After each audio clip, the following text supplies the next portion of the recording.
Ma'am, we are live. A very warm welcome to all.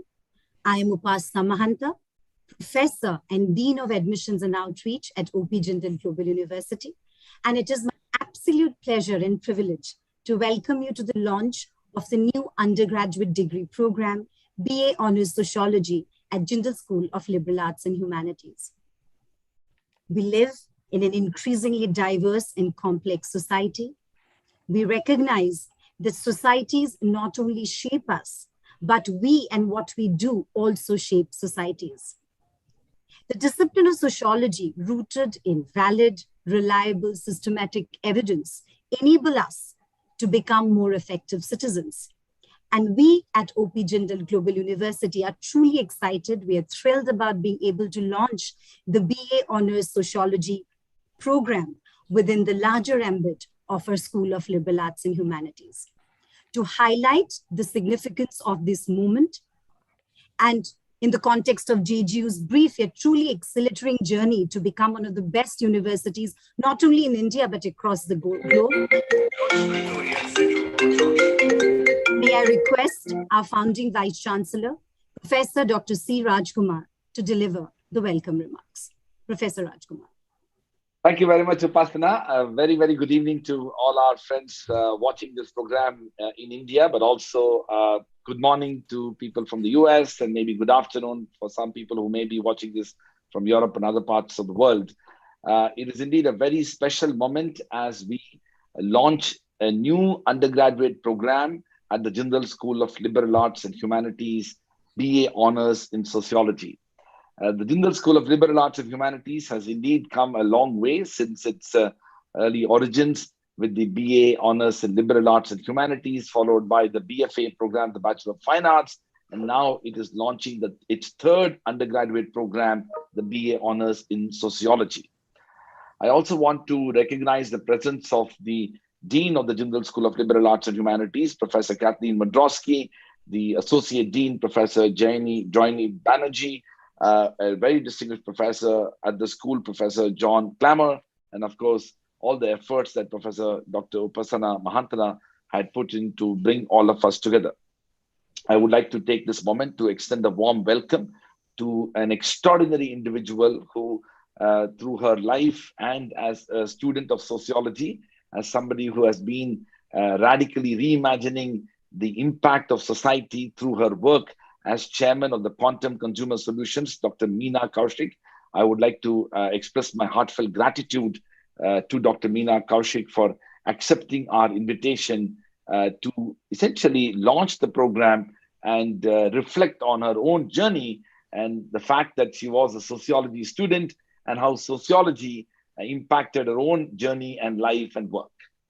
I also want to mention that since March 2020, the world has obviously been battling with this pandemic and so much of uncertainty and challenges all of us have been facing. And at this time, when we announced the launch of this program, many people had asked me, why sociology now? And more importantly, at a time when universities are more and more thinking in terms of having courses that are focused on STEM and leading to direct jobs, to start a course on sociology, would it even be viable? Will there be takers? Is it too old and traditional course that the time of it is already gone? All these views, opinions, questions, and skepticism was raised in the last 6 months since we began the process of launching the course itself. But I, for one, and I know the dean of our liberal arts school, we were convinced that there is no better time than now to start a sociology course. And I say this for a number of reasons. First of all, I strongly believe that sociology as a discipline has huge impact as well as its origins in helping us understand society better. In fact, one of the biggest challenge that we are facing today is that how do we understand each other better in a society that is hugely conflict-ridden? And sociology as a discipline will also help us to understand society better. The second thing that we hope to do through this is to recognize the diversity and pluralism of our society, both within India but beyond. While our constitutional structure in India created a framework for recognizing diversity, it is our social structure that will inform the diversity in helping us build a society that is deeply embedded in pluralism and democratic values. The third aspect of our effort to create this course is that we are increasingly living in a society that is radically transforming, and also it becomes essential for young people in particular to be more adaptable, and adaptable to different social conditions is part of an effort to understand society. So hopefully the study of sociology will help young people to appreciate the diversity in our society, but also the changing times in which we live, and also help us become more adaptable. The fourth is something that is deeply embedded in the vision and philosophy, as well as its imagination of OP Jindal Global University from our early origins in 2009. As some of you know, we began with a professional school, the Jindal Global Law School, and then progressively built 11 more schools in business and international affairs, public policy, liberal arts and humanities, journalism and communication, architecture and art, banking and finance, environment and sustainability, psychology and counseling, and more recently, languages and literature, and public health and human development. In this journey and evolution of these new schools, one of the things that we have been very consciously committed ourselves to is to build a multidisciplinary university with an interdisciplinary curriculum. There is no subject more important and more significant than sociology, which will fulfill the vision of the university to be an interdisciplinary institution. Every student at Jindal has an opportunity now to study some courses in the sociology degree program, and those who are studying sociology will also have an opportunity to take courses across the 12 schools of JGU. So the fourth aspect of our vision is to ensure that we fulfill the larger objective of promoting interdisciplinarity through the study of sociology. And the fifth aspect is something that is deeply embedded in our mission, which is to have a private university promoting public service. We strongly believe that understanding society and in many ways recognizing the deeply held beliefs as well as diversities in society will help in appreciating the problems that are in our society. And hopefully young people will be able to challenge and even seek solutions and seek change and make a difference to the society at large. So the study of sociology in all its forms and manifestations, I believe, is going to make a huge difference to the entire society. And that is why we need to take sociology far more seriously than we have had in the past. I also want to mention that there is something to be said about studying sociology at a global university. We want to redefine and reimagine the study of sociology, not only limited to the Indian social class structure, but also to look at societies around the world. Injustice anywhere ought to be a matter of interest for people everywhere. And that is why a subject of sociology to be studied in a global university with faculty members from over 42 countries in the world, full-time teaching at Jindal means that our students have an opportunity to get a sense of these issues from different parts of the world while studying India. As I end my remarks, I want to mention that this year has been quite extraordinary, notwithstanding the very difficult challenges the entire world of education and professions have faced. While since March 2020, we have simply not been able to physically open the campus, I must say that the learning project has not been interrupted. We continue to ensure that the classroom learning happens through technology. Our entire assessment systems, grading, examinations, as well as completion of those examinations, graduation of students, admission of new students into the new class, none of which was interrupted. And this was possible because of the technology that was available for all of us. Here, I consider that we are still a very privileged institution that, notwithstanding the sort of plight of the many others who simply were deprived of the opportunity to receive education, we were able to do what we did. We were fortunate enough to do what we did. And I must say that this privilege comes with responsibility, and we should be conscious of that. I also want to mention that OP Jindal Global University has been at the forefront of promoting higher education excellence across different frameworks. And we're very fortunate that in last year in 2020, the government of India recognized us as an institution of eminence, one of only 10 public and 10 private universities recognized and given the title of an institution of eminence out of the 1,000 universities in India. We've also been doing very well in different disciplines and different subjects. And also overall, we have been ranked as India's #1 private university in the QS World University Rankings. Most recently, I want to say that a few days ago, the QS, which is a respected and reputed rankings organization, came up with a very important ranking, which is known as the Graduate Employability Rankings. And I'm happy to report that out of the 40,000 universities in the world, out of the 1,000 universities in India, there were only 12 Indian universities which were identified to be ranked among the leading universities in the world for the Graduate Employability Rankings. The QS is very important rankings. And we were one of only 2 private universities, and we ended up becoming the top 500 in the world. For the first time, we broke into a very important threshold, which essentially means that as a university, many things that we did since 2009 has begun to pay off. We placed enormous emphasis on our curriculum and course structure. We placed enormous emphasis on hiring the best of the faculty members. We emphasized on research and knowledge creation and publications and promotion of scholarship, all of which had a direct bearing on the classroom experience of our students. We created an intellectually vibrant ecosystem so that our students could learn from the experiences they had within the class and outside. We also created institutional structures in the form of the Office of Career Services and other institutionally designed offices within the university, all of which enabled, empowered, facilitated, inspired our students to be able to get the necessary career development opportunities, including higher education opportunities. And ultimately, this has helped the university achieve those higher rankings.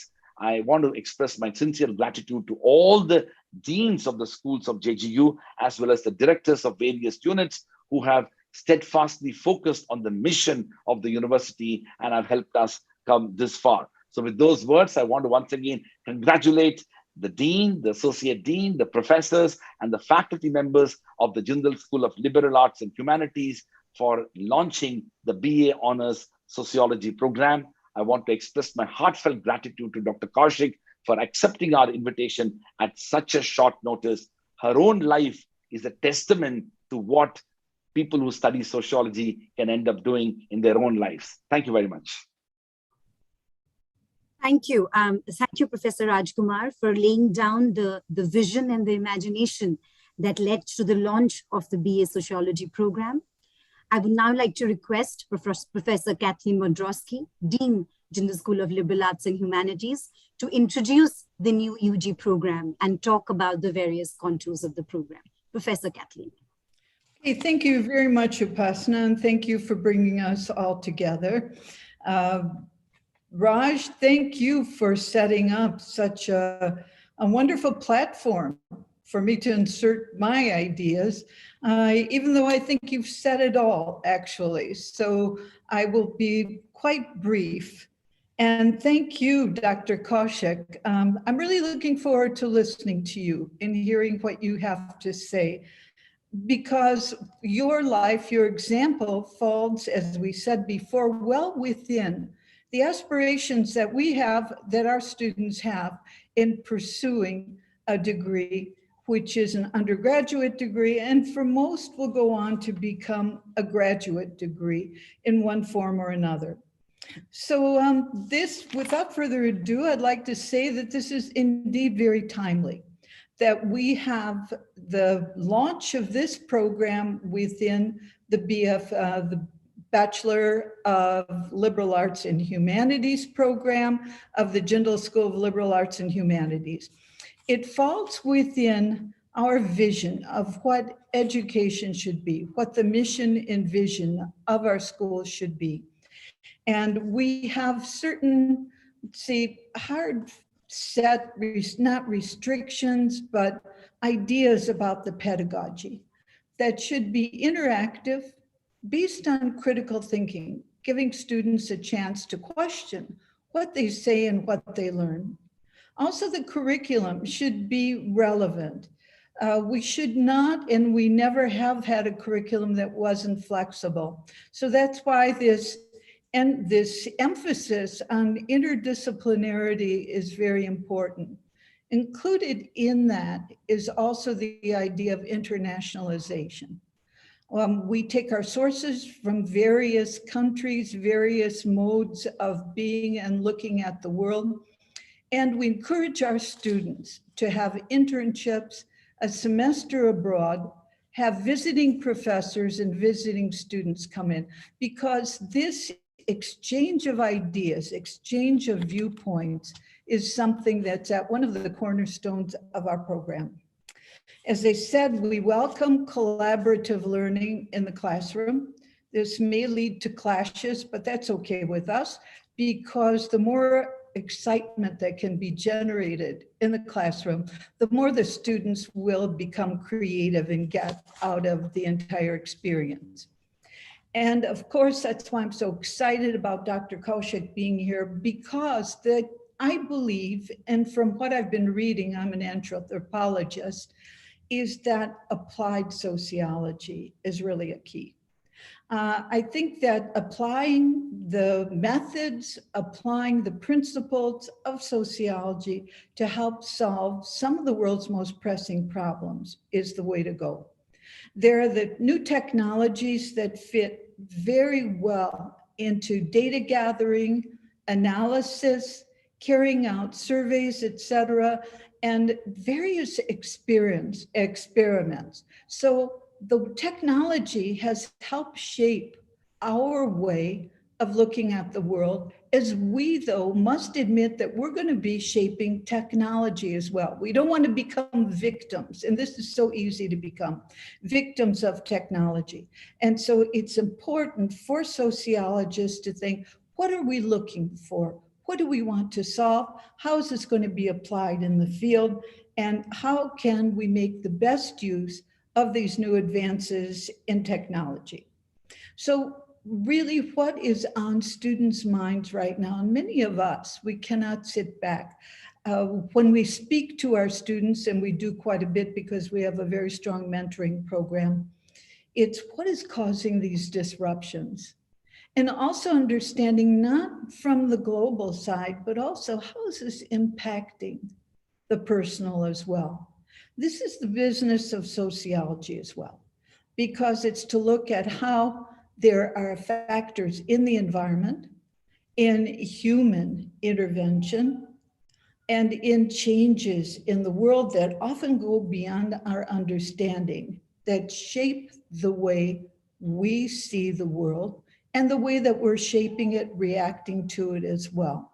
So I could think that sociology introducing this course of study could not be more timely, could not be more important to us too, because in our program, and I think at Jindal as well, we consider ourselves to be learners. We're constantly in the position of learning. We unfortunately cannot rest in a very fixed curriculum, but we keep moving on and we keep questioning. And it does take a great deal of effort, but we're brought along by our students, and our students bring us along. I'd like to mention very briefly the notion of applying anthropology to the field. The environment is just all important right now. In fact, it's teaching environment is mandated by the new educational policy, but across the world, people are seeing, I mean, it's very heartwarming to see young people, what was it, a week ago, all over the world demonstrating about we're not going to take this anymore.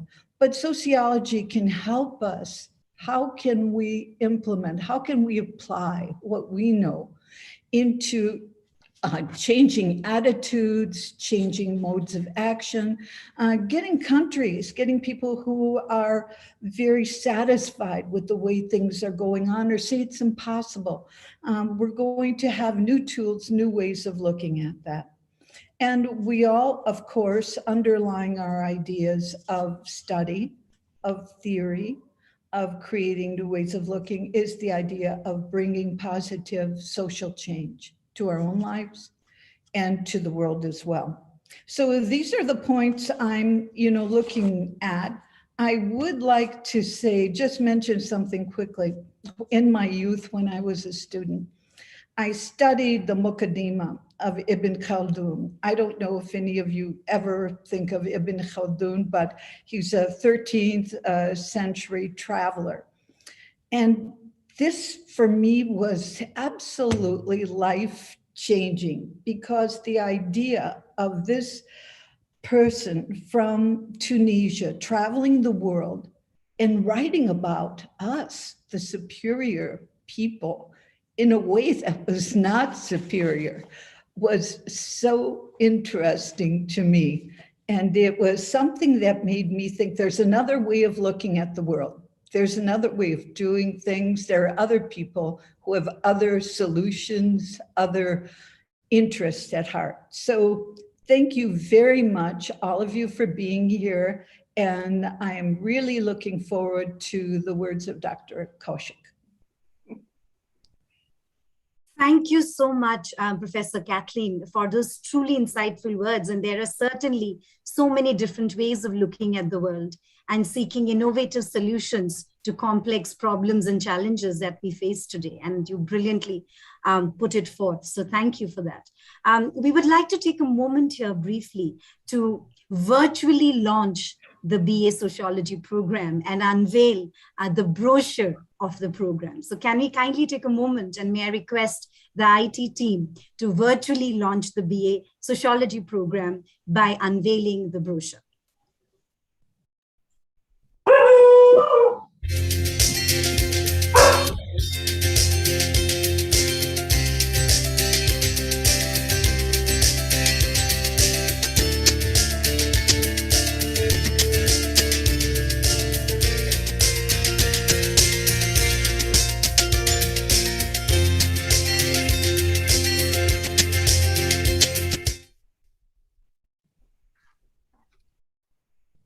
Thank you. Thank you very much. We are very, very fortunate to have with us here today, Dr. Meena Kaushik, Chairman, Quantum Consumer Solutions, as the distinguished speaker for the evening. But before I call upon Dr. Meena Kaushik, may I request Professor Joyini Banerjee, Professor and Associate Dean at Jindal School of Liberal Arts and Humanities, to introduce our distinguished speaker. Thank you, Upasana, and a very warm welcome to you, Dr. Kaushik. Dr. Kaushik is, of course, the executive chairman of one of India's largest qualitative market research firm, Quantum Consumer Solutions. But behind that journey to this position, which Professor Kaushik will tell us more about, she started off with a training in economics as part of her undergraduate studies. At the MA level, she says that she started studying sociology, MA sociology at the Delhi School of Economics. And she did her undergraduate degree at Miranda House. Once starting to read in sociology, she felt that she had found her niche. Her journey as an academic also in the field of sociology continued through a PhD, where she worked under the very well-known Dr. Veena Das, studying the symbolism of death rituals in Hinduism. And she conducted extensive fieldwork amongst the domes of Varanasi. And she wrote a paper in the Contributions to Indian Sociology titled Symbolic Representation of Death. And this was her engagement with semiotics of meanings attached to cultural life in general. Chance sort of brought her to a career in the corporate sector, and she got a consulting stint with the Indian Market Research Bureau. But her training in ethnography and sociology really deepened how consumer behavior, consumer culture, and consumer psyche were understood in India in the mid-19 to late 1980s. Dr. Kaushik adapted anthropological methods, sociological methods, social psychology, and more specifically semiotics to the field of qualitative market research. And she brought really in a very new approach to understand consumer behavior, which was quite dominated by numbers and the quantitative. She explored, how, let's say, brands interpreted the brand values. And one of her first projects was on Horlicks as a brand. In 1990, she founded Quantum Consumer Solutions with Srilekha Agarwal and Meera Vasudevan. And this was Asia's first purely qualitative research firm. Today, Quantum has operations in 7 countries with 220 employees and sells ideas to large corporates like Unilever.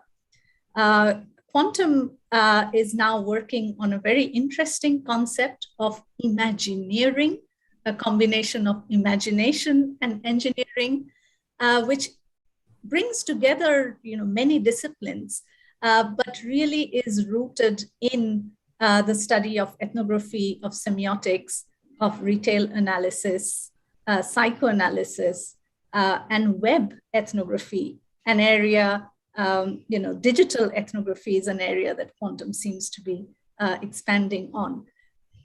So a very warm welcome to you, Dr. Kaushik. We look forward to hearing from you and hearing more about how sociology is really applied in its essence. So thank you very much. Thank you, Professor Rajkumar. I'm deeply honored to be here. And it just feels as if I've gone back many years to my university years, which, as you always, I think all of you will appreciate, mean a lot to people even as they age. And I'm quite old, but even now when I think of those years, they really bring a warm feeling around my heart. So I'm so delighted to be here. Thank you, faculty, and thank you, students and parents who are going to be listening in. I hope I'm going to be able to ignite something in your hearts as I talk about my own journey. So let me just begin with just a few remarks on this. The best testimony for any discipline is when one can demonstrate how it has transformed the user's life and has been of value to that person who has taken the trouble to study it, like I did. So very quickly, I feel that maybe the best way to actually demonstrate what sociology did for me was to actually take you through my life trajectory and how I stumbled on into this discipline and how valuable it has been in shaping the course of my life as well as my career. And so let me start in 1968 when I joined college. Like all aspiring students, I joined the undergraduate program hoping to become an economist. Now, the reasons for that was I hadn't thought too deeply about it. I just know that it was the discipline which was the flavor of our generation. Everybody wanted to be an economist. It was really the most prestigious thing you could do. And most of all, it promised rich dividends in terms of job opportunities. So the thought that, oh my goodness, I'll finish this degree and then, there'll be people kissing my hands and inviting me into these, lucrative jobs was really the pull. Besides which, economic students, especially if they were honors students, had a very special ranking in the university. You always walked around, strutted around, feeling very important. So here I was, I went for the first lecture on, having joined the honors course in economics in Miranda House. I went in for my first class with stars in my eyes, and I exited the class after the class was over, having realized that I had made a huge mistake. Not because economics is not a worthy discipline, but that really what turned me on was not what economics was going to supply. So what really turned me on is how do societies and cultures work? What constitute people's beliefs? Why do we behave the way we behave? And so on and so forth. And this was certainly not it, right? And I want to narrate a small little story here. I attended my stats class. It was on the first day. So we had public policy, we had macroeconomics, and we had stats. And I entered this lecture and sat down, and our professor, she said, okay, I'm going to teach you how to, calculate the mean of any series. So she said, the formula is sigma x bar over n, and you won't believe it. I could feel my brain shutting down, my heart sinking, and I said, where am I, where am I, where am I? This is not where I want to be. Anyway, I was one of the few students in economics where my professor had to tell me, your marginal utility for this class is negative. So if you left the class would be better off without you. And so I was like, oh, what should I do? Anyway, 3 years of dull slogging, I managed a reasonably good score to consider other options for my postgraduate study. And now I was crystal clear what I wanted to study and what I didn't want to study. So I was very clear that it had to be sociology, because that really is something that was closer to the kind of person I am. Anyway, so now let's look at the new scenario. I walk into Delhi School of Economics, the first class I enter, I sit down, and it's a class on semiotics. And the professor, Jeet Singh Oberoi, Professor Oberoi, he's going to teach us semiotics. And he says, the first thing I want to teach you is what's the difference between a sign and a symbol, right? And we're all very curious. We're looking at him. And then he says, let's take a traffic light. Now that's a sign because it's only giving one set of messages. Red is red. It says stop. Amber is, mark time. Green is go. And across the world, this is how the traffic light is going to be decoded. Now let's take a lamp on the other hand. It's a symbol because it's multivocal. It has more than one meaning. It depends, it's the syntax within which that symbol operates will give it a new meaning. And you won't believe it. Immediately, I was in love. This was where I wanted to be. So the love affair began and it never ended. Okay, so I went on to do my PhD in sociology, and as it has been mentioned, I went to study the death rituals of the Dome community in Varanasi, and they perform a very integral role in the ritual of all Hindus, in that they provide the cremation, the fire for the cremation. And they're an untouchable community. And so I was really quite intrigued and enthralled by the fact that how do caste Hindus, which is the Brahmins and the upper caste, actually allow this ritual to, the untouchables to participate in this ceremony. So I trotted off at the age of 21 to Varanasi. I didn't know anybody. I had my professors palpitating on my behalf because I was this young woman setting off to live with a community of untouchables. And I never looked back. It was one of the best years of my life. When I did field work, I actually integrated in the community. I learned to live with them. And here again, I'd like to narrate a little story. Within a week of my having joined this community, I was taken by my chief respondent to the Dome Raja's house because there was going to be a wedding there. And his son was getting married. And so he said, this is a great opportunity for you to actually witness some of the ceremonies. So I said, great. I took my camera and I went there.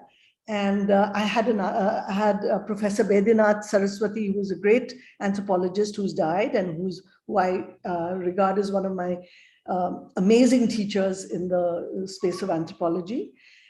So he had accompanied me too, and we got there. And all the women in the community who didn't know me kept looking at me and wondering who I was. And later on, I was told they thought I was the Nautch girl who had been hired by the Dom Raja from Delhi to come and dance at the ceremony. Anyway, much to their surprise, I just took a few photographs, noted down the ceremonies, and later on, when they got to know me better, we all had a good laugh about this little story. Anyway, so this is how the Varanasi trip happened. At that point, when I was studying this community, I realized that sociology is perhaps the most holistic, humanistic social science, which impartially and dispassionately studies not only societies, cultures, institutions, peoples, but their beliefs, their behavior, their motivations, what makes them tick, why do they behave the way they do. And I was so absolutely enthralled by how you need to do this, because to be a anthropologist or a sociologist in the midst of a new culture, you've got to leave your own social conditioning behind. And here was, the term outsider, insider. How do you be the right kind of outsider, insider? So while I had to be accepted, I was still the outsider, and I had to leave everything that I had been socially conditioned in outside to be able to observe and to record that data with complete honesty and through their lens, through their eyes, through their rituals, through their beliefs, not judging them, not analyzing them, till much later when I did put my data together to actually write my dissertation.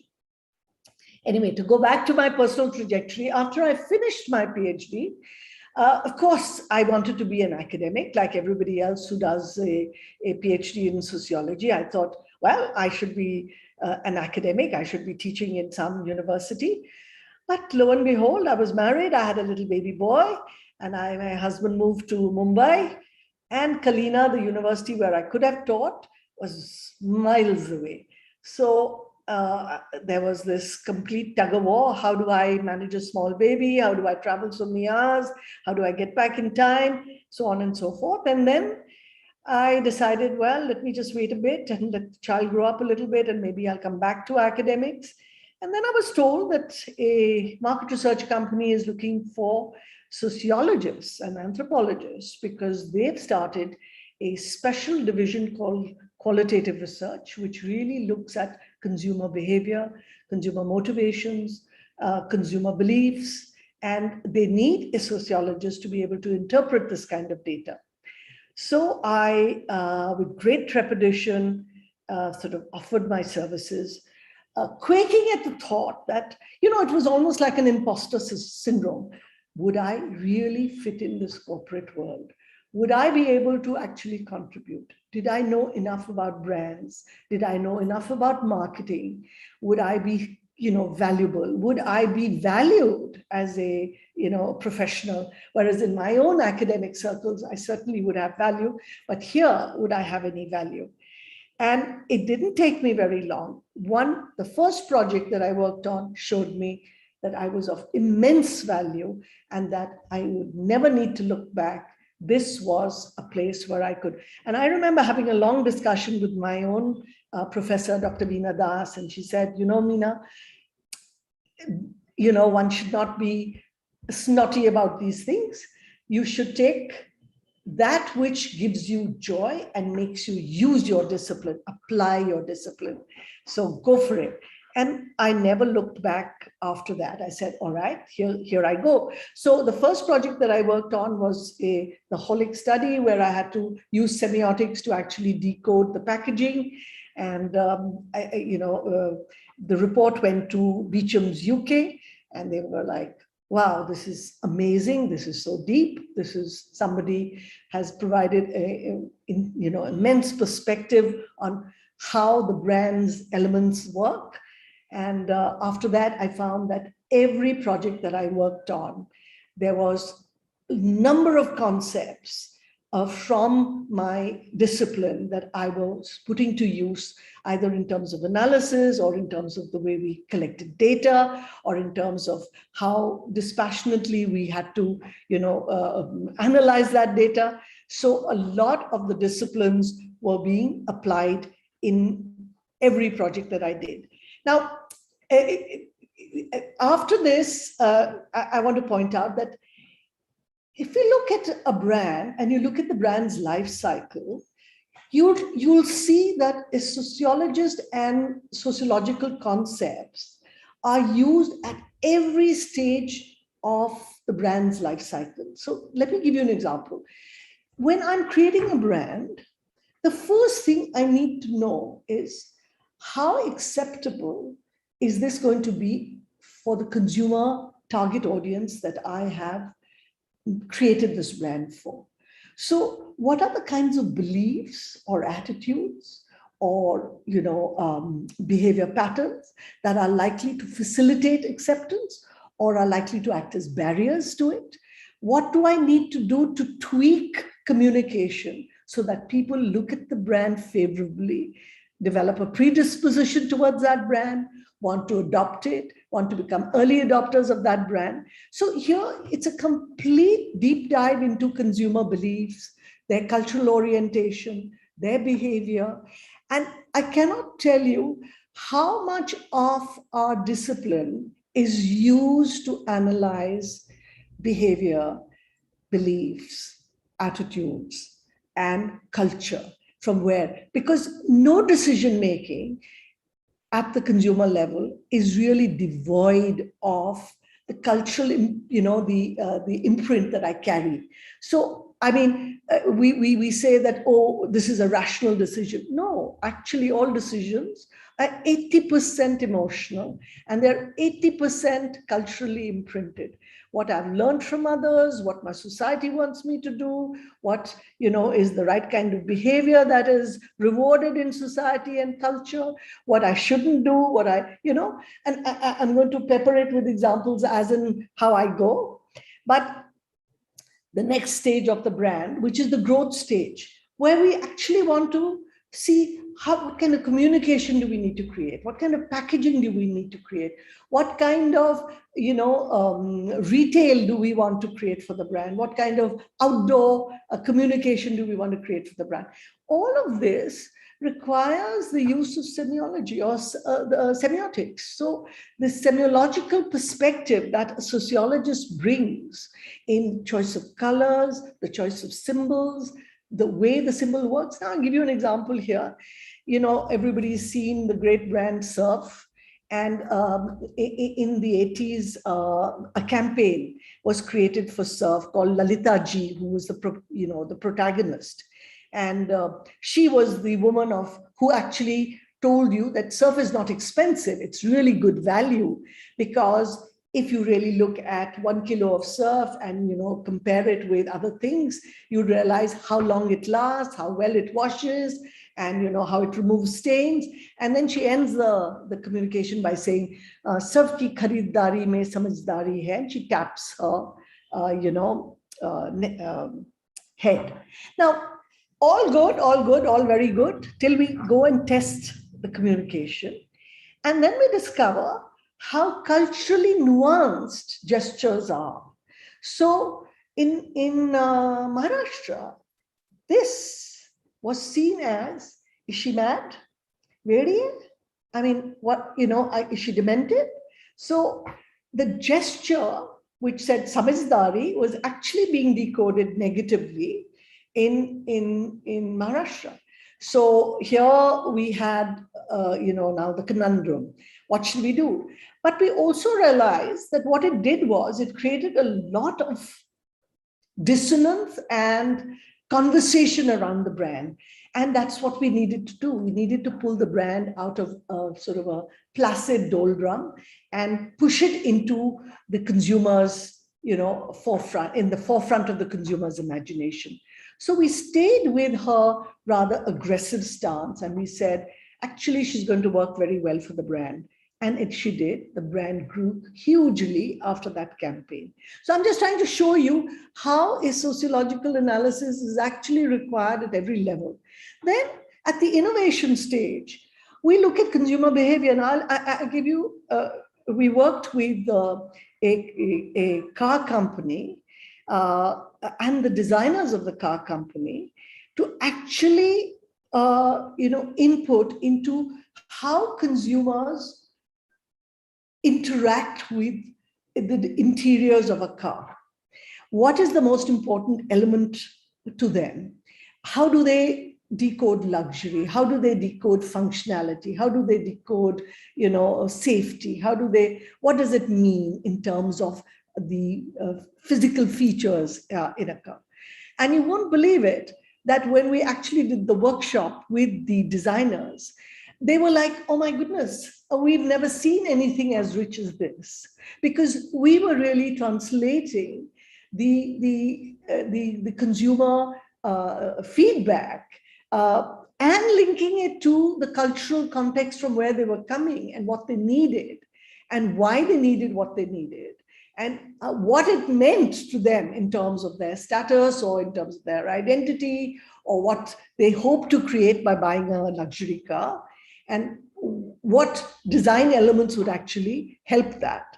So here again, I'm showing you that even at the innovation stage, where you're actually designing a completely new radical product, how a sociological interpretation can be important. And whether it is fast-moving consumer goods or it's durable or it's services, sociology has a huge, huge role to play. So if I go back to my trajectory, when I set up the company in 1990, at that time, as Professor Rajkumar mentioned, the first thing we wanted to do was to set up an interdisciplinary, template for the discipline. So it was not about just sociology. I wanted to invite people into the company who were psychologists, who were, behavioral economists, who were historians, who were linguists, who were, semioticians, who were, we even have a chemist in our company. So I wanted to keep it as interdisciplinary as possible because, frankly, real insights come when there is an interdisciplinary, excuse me, I'll just take a sip of water. So in these 31 years, we've worked with big corporates like Unilever, Cadbury's, Mondelez, the banks like Citibank, SBI, Reserve Bank of India, government departments like the family planning, food and health, nutrition, women's, health and empowerment, and NGOs like UNICEF, GAIN, AIDS India, and loads of the thing. And we've not only, let me give you some examples here. When we worked with the family planning part of the government department, what happened there was they were checking communication of all the ads that they had created on family planning. And when we did the study, we found that actually what they had created as, Chota Parivar, Sukhi Parivar, actually people were not seeing it as Sukhi Parivar. They said, how lonely, he has only 2 children. How terrible that they are such a small family and it's not an extended family. Kuch isme chahal pahal nahi hai. There is no life in this family. So, what may appear like good communication at our end when I'm creating it may not be how the receiver receives it. So there's an archetypal, sender-receiver communication chain that is set up, which needs to be looked at. We also had a very interesting thing where, for instance, the trikon, the family planning symbol, the triangle, the red triangle, had become synonymous with sterilization. So people, the moment you said family planning, people said sterilization. They were not willing to actually think of family planning as, spacing methods or any other method other than sterilization. They said, oh, family planning means sterilization. So we had to spend a lot of time with the government and their communication agencies to actually say, how do you get the spacing methods into place? And we actually gave lovely metaphors to them. The agricultural metaphor, which came from a farmer who said, when I plant a tree, I plant it the next tree 4 feet away, because if I plant it too close, the other tree will die. So we had to use the same metaphor to say, when you are having your children, have the next one after 3 or 4 years, otherwise this one will be a weak plant. So I'm just giving you examples how this data, how this insight can be used to change and communicate more effectively in our own society. So we've worked with food companies, we've worked with design houses, we've worked with media houses. Let me tell you, media houses use sociologists and anthropologists all the time to create content for all the soaps that you watch on television, right? So this is one profession that's highly preferred, because we're able to tell you what works with the consumer's psyche, what works with the consumer's culture, which narratives, which stories to tell and how to tell them for them to be engaging, right? So in my 31 years, finally, let me just say this, I've used my discipline to its maximum. I've reaped huge benefits from being a sociologist and a social scientist. And I think young students who look at this discipline seriously, it's a must to look at this discipline seriously, because this is the only discipline that gives you a macro perspective of world cultures and institutions and of your life in general. And today we're living in a porous and global world. Liberalization is very much part of our template, and we can't run away from it. So is regionalization. So is sort of regressive movement. So to understand what's happening in our own culture, in our own polity, you need to have a very macro perspective. And there are very few disciplines who give you that other than sociology and history. History is another one that gives you a huge perspective. Anyway, if you believe that you're unemployable after having a graduate degree in sociology, that's not true. Marketing companies look at you, market research companies look at you, media houses look at you, advertising agencies look at you, NGOs look at you, innovation and design companies look at you, consulting houses look at you. So there's, and of course, there's the IAS and, the Foreign Service, they also look at you. So let me just say to end this, that this is a profession which, or should I say a discipline that will certainly give you a profession that you can be proud of. And I certainly have done very well as a sociologist and an anthropologist, and I've just loved being that. And every time I train and every time I lecture, I always say, I love, in favor of sociology and for the love of sociology, please become a sociologist. Thank you, Dr. Kaushik, for that truly fascinating, truly exciting, and truly inspiring address, and sharing not only your personal journey with the discipline of sociology and what you have been able to do with that disciplinary knowledge and skill and training, but also to tell all the students who have joined us today that an education rooted in interdisciplinarity, what are the possibilities that that kind of an education, presents for young students today. And I think something which is also fascinating, and I'll take 10 seconds, is the fact that you do not have to know immediately after class 12 what you want to do. And that's what I think is the beauty of interdisciplinarity. You come into a system of education that allows you the possibility to explore, that you do not have to know what is it that you're going to be in love with for the rest of your life right after class 12. And that is the beauty, I think, of the kind of education that we have, where interdisciplinarity is the key. And thank you. I cannot tell you how grateful we are to listen to you and to learn from you. It was wonderful. And what a pity that we didn't have Jindal at that time. Absolutely. This is a good time to mention that I studied in Miranda House too. I did political science from Miranda House. And then, of course, moved to do international relations, specialized gender studies, teaching in a law school, heading the admission efforts. So interdisciplinarity all the way, and the possibility to use your discipline effectively. But Dr. Kaushik, let me make a very important confession. For most part of my childhood life, I drank Horlicks. Now I know what really, inspired me to have that Horlicks. So you have given new perspective and meaning why I like Horlicks. So congratulations and thank you for that. Now, with that, may I request Professor Dr. John Clemmer, Professor at Jindal School of Liberal Arts and Humanities, to kindly deliver the concluding remarks. Professor Clemmer. Thank you very much. And thank you, Dr. Kaushik, for very stimulating talk. I think saying exactly the questions, or answering exactly the questions that our students so typically ask. What is this about? What shall we do with it? Is there a future?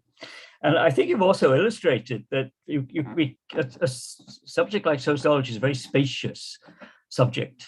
It's not one that really limits you to a kind of narrow profession or a kind of narrow kind of worldview. In fact, I myself came to sociology from a rather different angle than yourself. I started out in philosophy.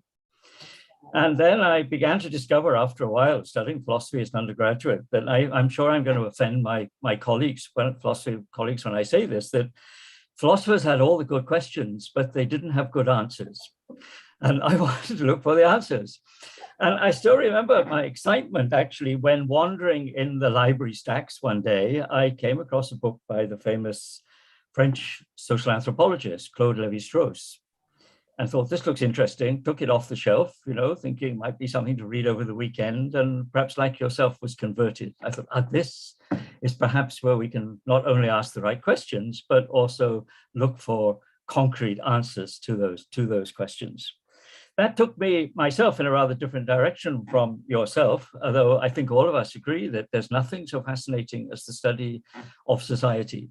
Its complexity, the fact that we're all in this paradoxical situation of being both actors in our own lives and society, but yet in many cases knowing so little about how that actually works, the structures that determine so much of our behavior.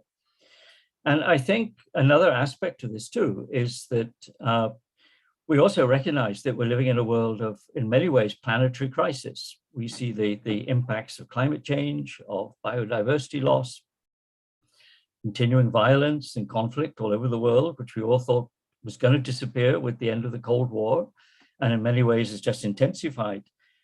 That actually to find one's way into a subject which begins to speak to those kind of questions, I think is an incredibly fulfilling thing. And my experience with many of my own students is indeed that search for a kind of meaning is a very, very important part of their life quest. And I think, of course, in university, we have the responsibility not to tell people what to do with their lives, but at least to give them the tools with which they can perhaps begin to address those kind of questions which are going to confront them, and do that in a very meaningful way. Before coming to JGU, in fact, I worked for the United Nations, and there was in a context in which I was in the UN Institute of Sustainability as part of the UN University in Tokyo. And I think one of the lessons I learned from my experience there, of course, was when we talk about sustainability, we're not only talking about ecology and the things which are often wrapped up in that kind of term, we're also very much talking about the creation of sustainable societies. Mm-hmm. And I personally can't think of a bigger adventure, actually, than to take up a subject which I think launches you on a path which you can indeed contribute in that way, in a way that few other subjects allow you to do, perhaps not even economics, but allow you to do that. Right? So thank you so much, Dr. Kaushik, for opening up not only your own story of the way in which you found yourself into sociology, and with it to a remarkable career, but I think you've illustrated to all of us that this is indeed a subject of enormous relevance. It is not, as Professor Rajkumar said in his introductory remarks, simply a subject of the past. It's also very much a subject of the future. And we hope at JGU we're not going to be able to teach the subject, but actually begin to shape it in ways that speak to that emerging future. So thank you so much for inspiring us all this evening. Thank you so much. Do come again. Thank you. Thank you. And we have now come to an end of today's program launch. And I want to take this opportunity to express our deepest gratitude once again to our distinguished guests for the evening, Dr. Meena Kaushik.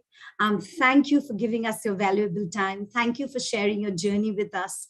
And thank you for inspiring and motivating all who have joined us here today for this program launch.